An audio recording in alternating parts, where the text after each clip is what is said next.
watching the global rise of the far right in America? Germans are also asking that question as they compare today's far right surge to the Nazi takeover. It seems like a lot of those who are working to make America great again, as they say, have something in common: Nazism. This is part two of last week's message entitled The Far Right Company He Keeps. A link will be in the description for those who have not seen it. Now we want to dig a little deeper to see how the past is about to repeat itself, using excerpts from this Democracy Now! Video. This is Democracy Now!, democracynow.org. I'm Amy Goodman. We end today's show with part two of my recent interview with the reporter Chris McGreal, who was the Johannesburg correspondent for The Guardian during the last years of apartheid through 2002.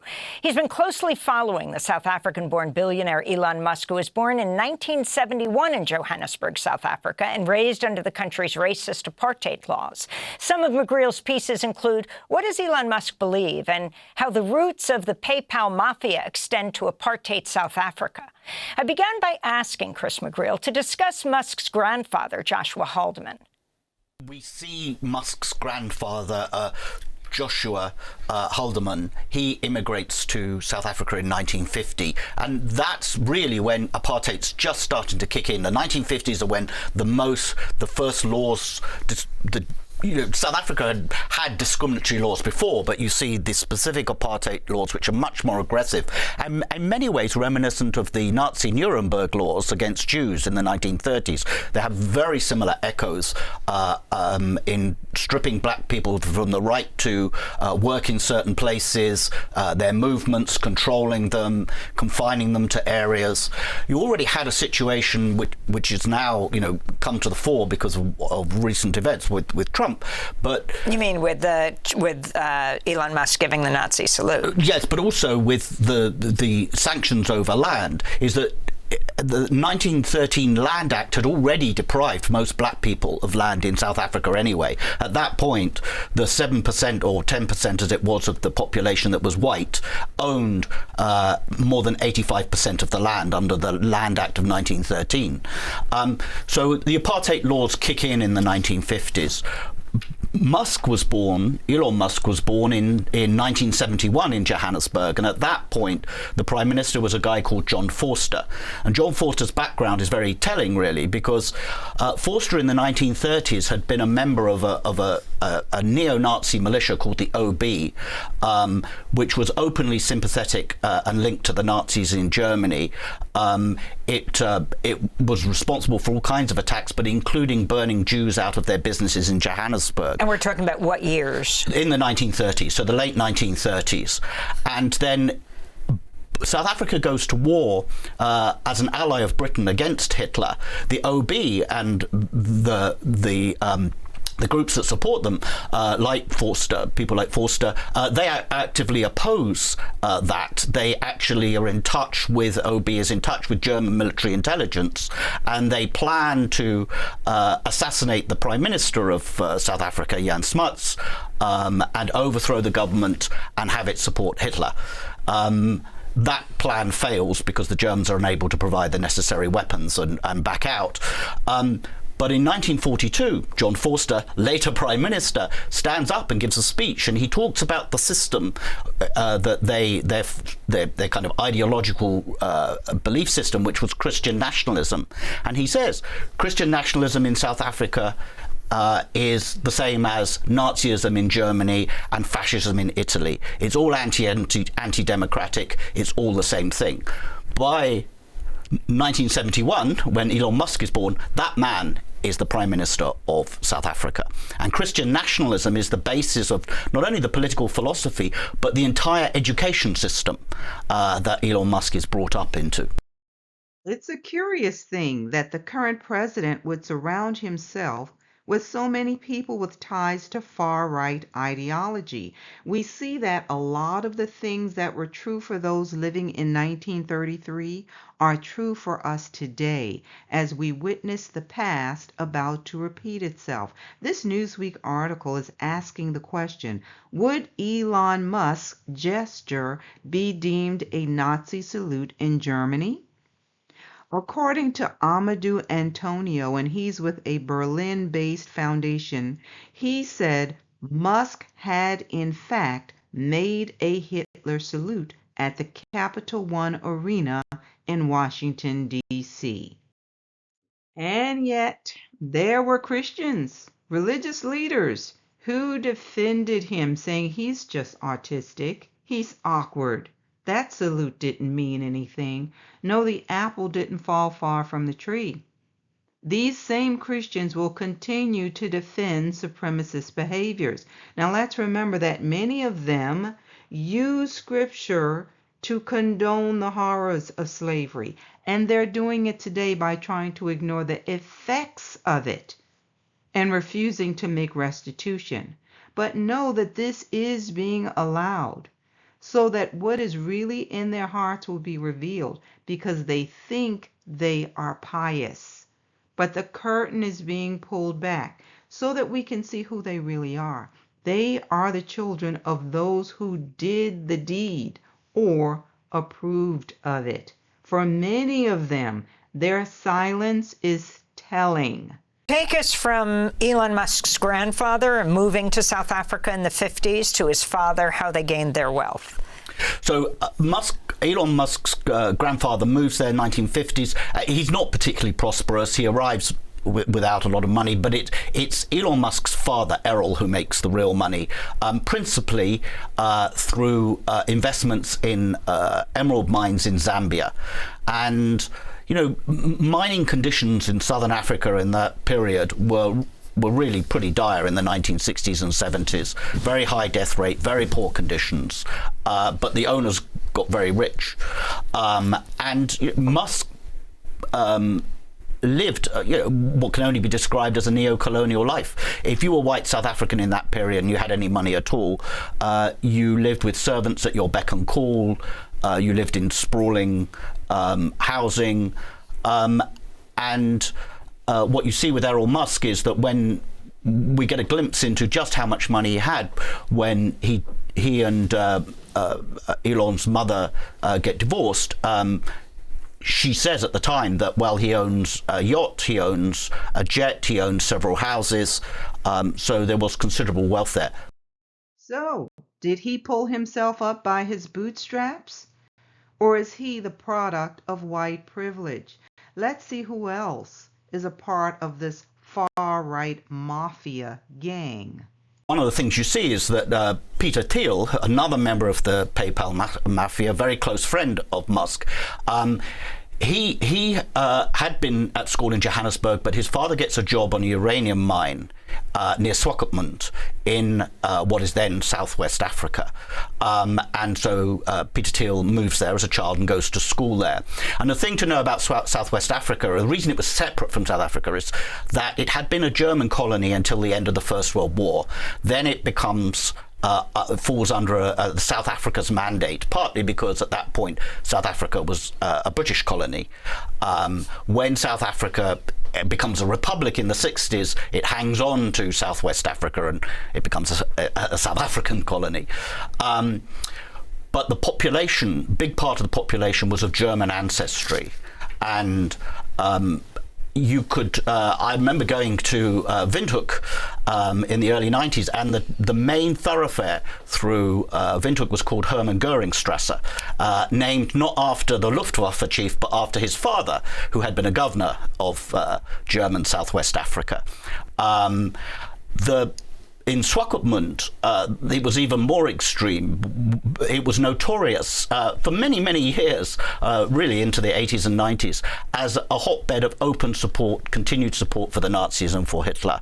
The New York Times has a story from the mid-70s of a reporter pulling up at a gas station to get his car filled with gas, and the attendant openly giving a Nazi salute and saying Heil Hitler to him. You could go to curio shops in Swakopmund and they would sell Nazi-themed mugs and flags and things, and they openly celebrated Hitler's birthday every May. Thiel went to a German school there, so that's the atmosphere he grows up in. His father is an official on a uranium mine there, and the interesting thing about the uranium mine, amongst many other things, is that it supplied part of the uranium to develop the South African atomic bombs in the 1970s, which were developed in league with Israel. Now, part of the deal with Israel was that South Africa would deliver yellowcake uranium to Israel. We don't know where the yellowcake came from. It may have come from that Swakopmund area mine, or it may have come from somewhere else in South Africa. But South Africa was shipping yellowcake to Israel at the same time, because it too was developing nuclear weapons. So Thiel is the billionaire who fueled J.D. Vance's rapid rise to the Trump VP spot. Just follow the money. This article from CBS News says Vance, a relative newcomer to national politics, has assiduously courted billionaires and Silicon Valley titans to bankroll his unlikely rise from best-selling memoirs of despair, drugs, and generational poverty in Appalachia to a ticket that could seat him a heartbeat away from the presidency. And we can all see that that turned out well for him. It says during his rapid rise, he emerged as an ardent and effective defender of Trump, putting an intellectual gloss on the former president's raw MAGA populism. But Vance may never have been in serious consideration for the number 2 spot on the ticket had he not won elective office in a major Rust Belt state in the first place. It goes on to say, and big donors, particularly from the tech sector, provided the rocket fuel he needed to advance in electoral politics. Vance's most prominent benefactor over the years is Peter Thiel, the iconoclastic tech pioneer and investor. Thiel hired Vance at his global investment firm in 2017 and then nurtured Vance's political rise, donating $15 million to his 2022 Ohio Senate campaign and helping him win a closely fought GOP primary before going on to capture the seat in the general election. Now, when you tie all of this to the large German ancestry that profited from the apartheid system, we get a clearer picture. It's no wonder one of the first things Trump focused on was promoting the false narrative that white South Africans were being oppressed. Talk about what Peter Thiel has said about all this. You know, I remember as we cover conventions for decades now, Peter Thiel standing up at the first Republican convention that nominated President Trump and, you know, supporting him and who he is. So Peter Thiel has said of his time in Swakopmund, and particularly the school, which he describes as particularly a brutal education, that it turned him against government and into a libertarian. And I think that's an interesting element in all of this, is that one of the things that isn't necessarily appreciated outside of South Africa is that there's 2 kinds of whites there. There's the Afrikaners who we've been talking about, but there's a big English-speaking white population. And one of the aspects of the English-speaking population was they, on paper, said they opposed apartheid, but they gained all of its benefits. And most of them, certainly not all, there were some really heroic individuals, but most of them did very little to actually end apartheid. But one of the products of that is you have people like Musk and Thiel who have done very well and whose parents did very well out of the apartheid system, who deny responsibility for it. They blame it on the Afrikaners, they blame it on a government, extreme right-wing government. But then they have to explain how it is that their own parents were so able to do so well out of apartheid, and then they put that down to individual talent, that they're naturally gifted, and that leads them down this whole libertarian path, anti-government path, because essentially they have to explain how they too were benefits of apartheid without taking responsibility. And talk about their relationship, Peter Thiel and Elon Musk. Well, they're co-founders of PayPal together. They both essentially share the same kind of worldview, from what I can make out. They're, libertarians. They're very opposed to any kind of DEI. You've seen their deep hostility to DEI.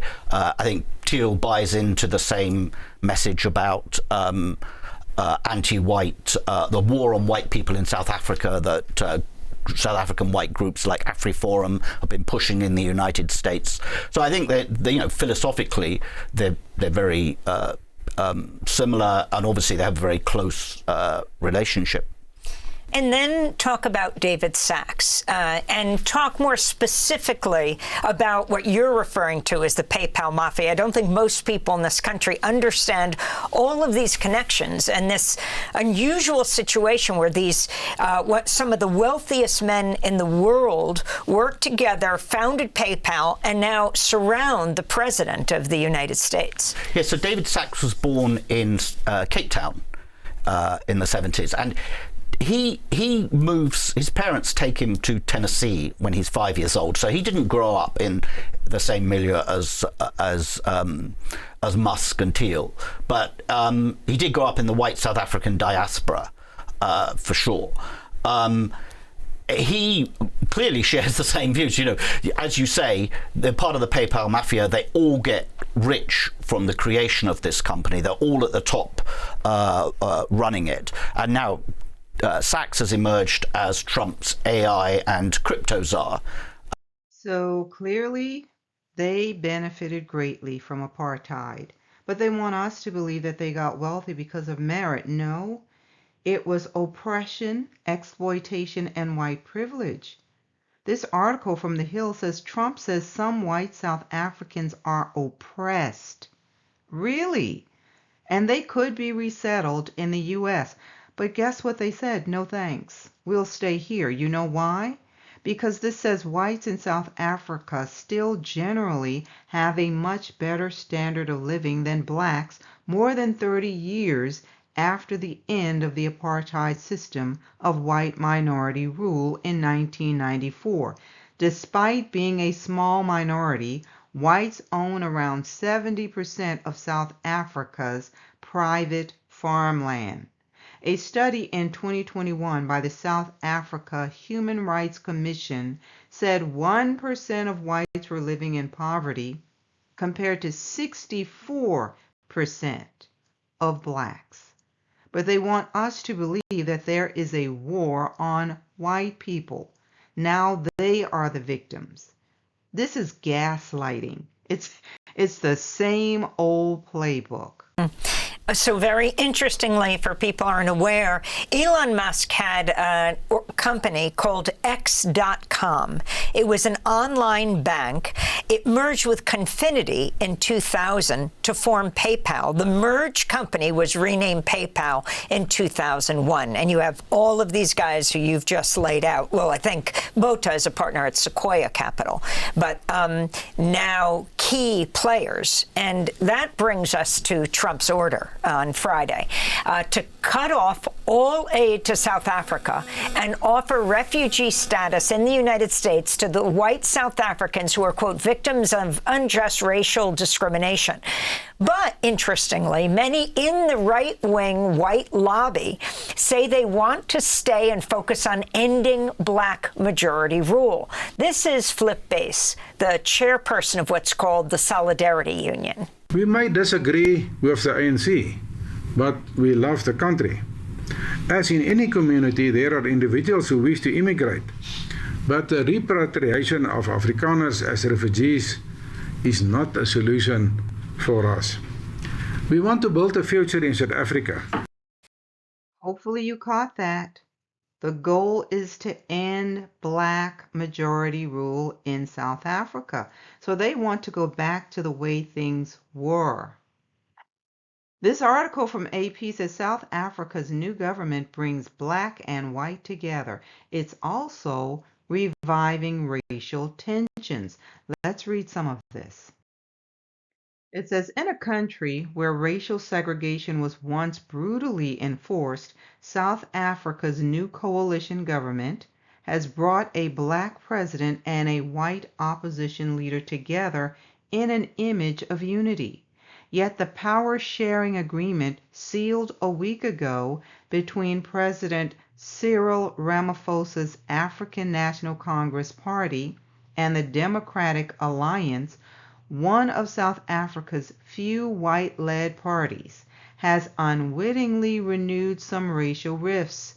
Many black South Africans have expressed discomfort with a white-led party being back in power, even in a coalition.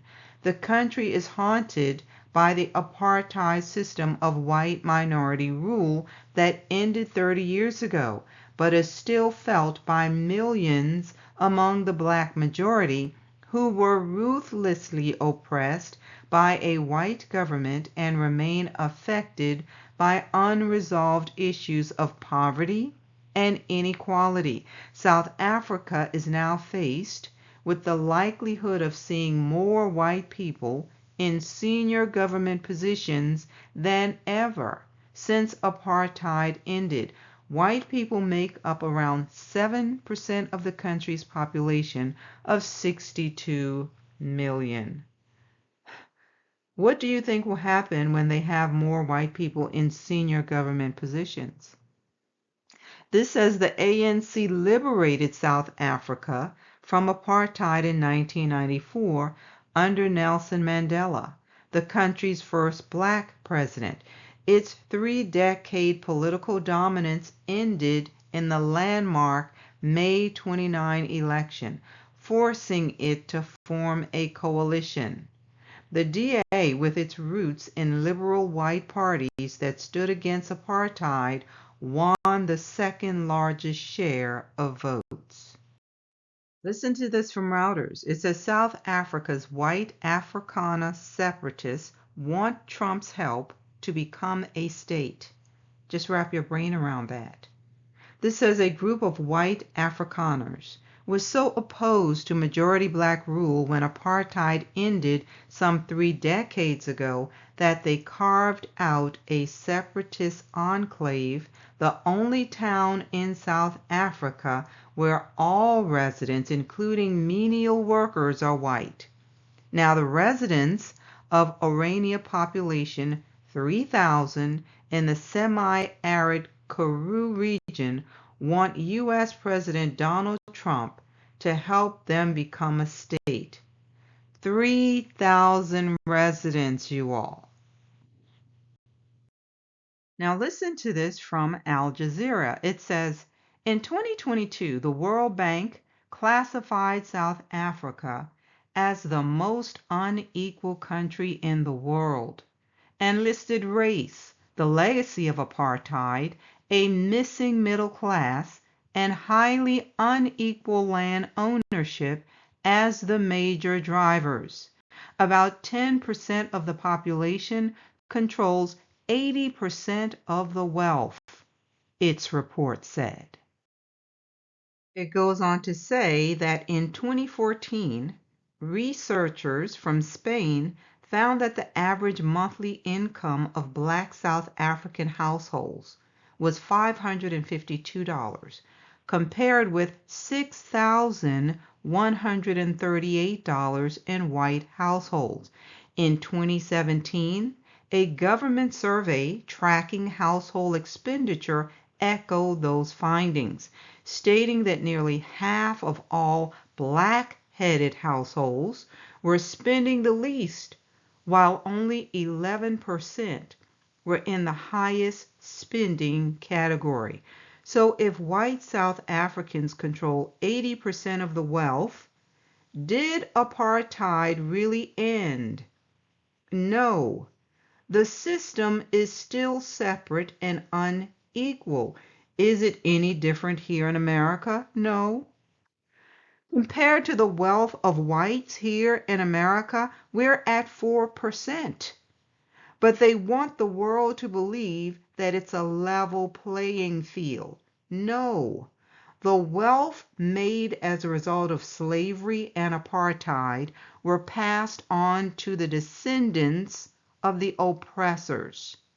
This says economic woes have added pressure on the ANC, which is predicted to lose a parliamentary majority in the upcoming May elections for the first time since 1994.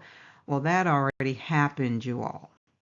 Listen to this. This says the African National Congress lost its parliamentary majority in South Africa's recent election, winning only 159 seats out of 400 in the parliament.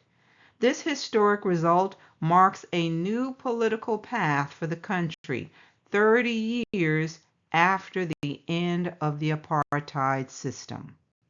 The article goes on to talk about the unemployment rate in South Africa, which is at more than 33%, and it's one of the world's highest.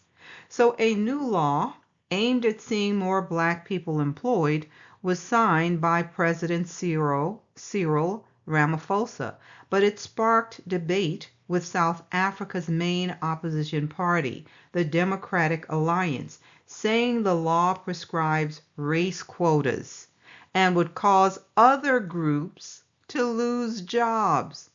Isn't that the argument being used here? So in a country where blacks have an overwhelming majority, 7% of the population holding 80% of the wealth got upset because the president wanted to employ more Africans. Tell me, did ending apartheid really work? Did it really end? Or was that a show? And now you see why Elon Musk was brought in. Not only that, look at this map. Look at all of the homes packed together in one area on the right. The original people of the land are jammed together like sardines in a can, while the white South Africans get to enjoy large, spacious estates. So during apartheid, the people were fighting for their rights. Now they have accepted it because they believe apartheid ended. So there's no need to fight against the wicked system. And this is how the serpent operates. It most certainly is not a system of do unto others as you would have them do unto you. This is a system of what's mine is mine and what's yours is mine. But I'll spin it in such a way to make you think it's fair and equal. This article is called Key Steps That Led to End of Apartheid. It says the formal end of the apartheid government in South Africa was hard won. What did they win exactly? It took decades of activism from both inside and outside the country, as well as international economic pressure, to end the regime that allowed the country's white minority to subjugate its black majority. This work culminated in the dismantling of apartheid between 1990 and 1994. On April 27, 1994, the country elected Nelson Mandela, an activist who had spent 27 years in prison for his opposition to apartheid, in its first free presidential election. The article goes on to say Weiser speculates that the fall of the Berlin Wall in November 1989 helped speed the process of ending apartheid along because it took away one of the government's main defenses of itself among Western allies, that it needed to remain in place to fight communism. That's why they say apartheid existed. They were fighting against communism. So the argument that the ANC are only the puppets of the Reds couldn't be used anymore. advisor says, both because of the Cold War was ending and because the ANC now had a lot more support in Europe and the US. And 30 years later, Mandela's party has lost the majority. What did they win? It goes on to say Mandela finally walked free on February 11, 1990, and negotiations to end apartheid formally began that year. These negotiations lasted for 4 years, ending with the election of Mandela as president. In 1996, the country initiated a Truth and Reconciliation Commission in an attempt to reckon with the gross human rights violations during apartheid.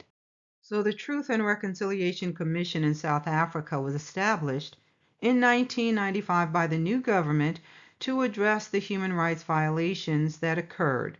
Its primary aim was to promote national unity. Did they do that?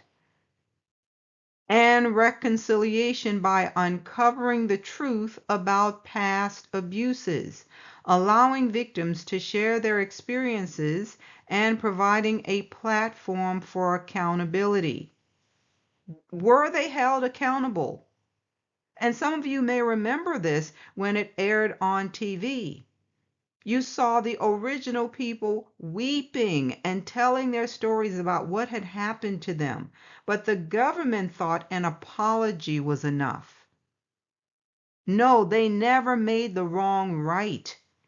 The guilty were never made to pay for what they had done. And now, 30 years later, all of that was for what?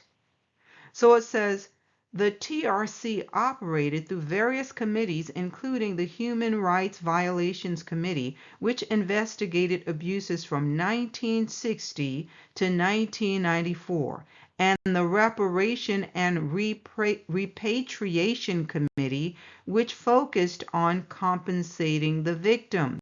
The commission played a crucial role in South Africa's transition to democracy and healing from its divided past.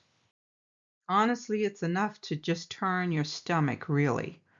Listen to this from the Nelson Mandela Foundation. Failing South Africa, the Truth Commission 30 years on. It says the year 2025 marks the 30th anniversary of Nelson Mandela's appointment of South Africa's Truth and Reconciliation Commission. Through the second half of the 1990s and beyond, the TRC was lauded around the world as an exemplary transitional justice intervention and used as a template by many countries going through processes of peacemaking and democratization. Today, however, the TRC is vilified in many quarters locally, while views on it internationally are ambivalent, influenced profoundly now by the failures of South Africa's democratic administrations over 3 decades. Clearly, it seems, despite the work of the TRC, South Africa has neither reckoned with its past effectively nor found a way to make Mandela's reconciliation project stick. What went wrong? What did go wrong? So let's see what went wrong. Well, they stalled on the restitution process and abandoned the reparations that should have come out of it. They faltered on the land reform program. So the key aspects of the agreement never manifested. Is there any wonder that 30 years later, we see a lot of the same unfair practices still in place? So this says the Truth and Reconciliation Commission in South Africa failed to examine the effect and impact of apartheid's policies, allowing the perpetrators to escape responsibility and letting beneficiaries of apartheid avoid accountability. Why did it fail? This sums it up nicely. No responsibility, no accountability. You needed more than an "I'm sorry," and some of them didn't even want to do that. They just listened as the victims shared their stories about how they had been wronged. You know what the original people expected? They expected that the oppressor would feel guilty and change their wicked ways. I guess they know now that it didn't work. And that's why you have people like Musk, a product of that system, encouraging people to move beyond past guilt. This is what he said to the Germans. Fresh off a controversy over a gesture many saw as a Nazi salute, tech billionaire Elon Musk appeared virtually at a campaign event for a far-right German political party on Saturday, where he urged listeners not to be ashamed of their country's history. There's a reason why he's telling them that. He doesn't want them to be ashamed of their roots because he's a product of the same system.